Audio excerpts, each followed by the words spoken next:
আসসালামু আলাইকুম। বিশেষ সংবাদে সবাইকে স্বাগতম।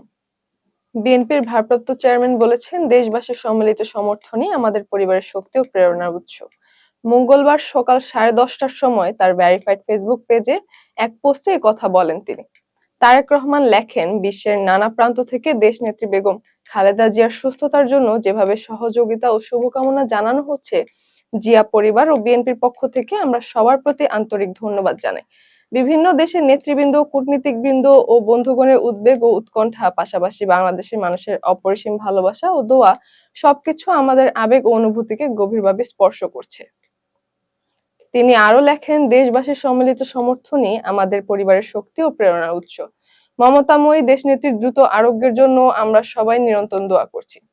এই কঠিন সময়ে ঐক্য, সহমর্মিতা ও সংহতির জন্য প্রতিটি মানুষের প্রতি অসীম কৃতজ্ঞতা রইল। বিএনপি চেয়ারপারসন বেগম খালেদা জিয়ার শারীরিক অবস্থার আরো অবনতি হয়েছে বলে চিকিৎসক সূত্রে জানা গেছে। বর্তমানে রাজধানীর এভারকেয়ার হাসপাতালে বিশেষজ্ঞ টিম তার নিবিড় পর্যবেক্ষণে চিকিৎসা দিচ্ছে।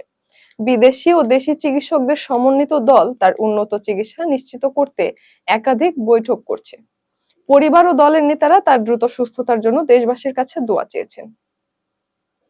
রাজধানী এভারকেয়ার হাসপাতালে চিকিৎসাধীন বিএনপি চেয়ারপারসন বেগম খালেদা জিয়াকে অতি গুরুত্বপূর্ণ ব্যক্তি ঘোষণা করার পর হাসপাতালের সামনে নিরাপত্তা জোরদার করা হয়েছে।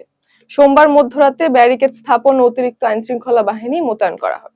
হাসপাতালের প্রবেশ মুখ সহ আশেপাশের কঠোর নজরদারি চলছে।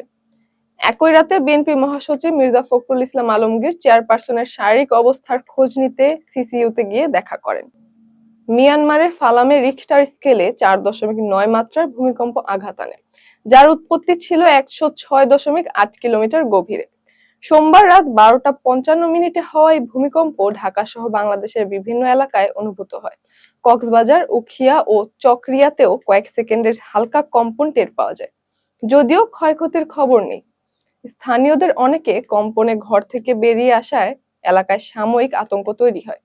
আজ সকালেও বঙ্গোপসাগরে 4.2 মাত্রার ভূমিকম্প আঘাত আনার খবর পাওয়া গেছে। নরসিংদীর শিবপুরে সিএনজি অটোরিকশার সঙ্গে সংঘর্ষে মোটরসাইকেল আরোহী দুই বন্ধু মাহমুদুল হাসান ও মোহাম্মদ শফিক নিহত হন। সোমবার রাত 8:30টার দিকে পচারবাড়ি এলাকায় এই দুর্ঘটনা ঘটে। এতে অটোরিকশার 3 যাত্রীও আহত হন। ব্যবসার কাজ শেষে মোটরসাইকেলে বাড়ি ফেরার পথে বিপরীত দিক থেকে আসা অটোরিকশার সঙ্গে সংঘর্ষ ঘটে। পুলিশ জানায়, নিহতদের মরদেহ ময়নাতদন্তের জন্য পাঠানো হয়েছে এবং আইনি প্রক্রিয়া চলছে। দেশের বাজারে আবারও সোনার দাম বেড়েছে, যেখানে প্রতি ভরিতে মূল্য 1575 টাকা বাড়িয়ে 22 ক্যারেট সোনার নতুন দাম নির্ধারণ করা হয়েছে 2,12,145 টাকা। বাংলাদেশ জুয়েলার্স অ্যাসোসিয়েশন জানায়, তেজাবি সোনার দামের ঊর্ধ্বগতির কারণে এই সমন্বয় করা হয়েছে। দাম আজ 2 ডিসেম্বর থেকে কার্যকর হয়েছে। নতুন দামের সঙ্গে 5% ভ্যাট ও 6% মজুরি যোগ হবে, যা ডিজাইন ভেদে পরিবর্তিত হতে পারে। দক্ষিণ সুদানের কোমো গ্রামে বিমান হামলায় অন্তত 40 জনের প্রাণহানির খবর পাওয়া গেছে, যা স্থানীয়দের মতে শনিবার সংঘটিত হয়। এই ঘটনায় র্যাপিড সাপোর্ট ফোর্সেস ও তাদের মিত্রদের দায়ী করা হচ্ছে। মানবাধিকার সংগঠন ইমার্জেন্সি লয়ার্স জানায়, হামলাটি স্থানীয় নার্সিং স্কুলে আঘাত আনে। এলাকাবাসী দ্রুত ঘটনাস্থলে পৌঁছে আগুন নেভানো ও দাফন কার্যে যুক্ত হন বলে জানা যায়। এতক্ষণ সাথে থাকার জন্য ধন্যবাদ।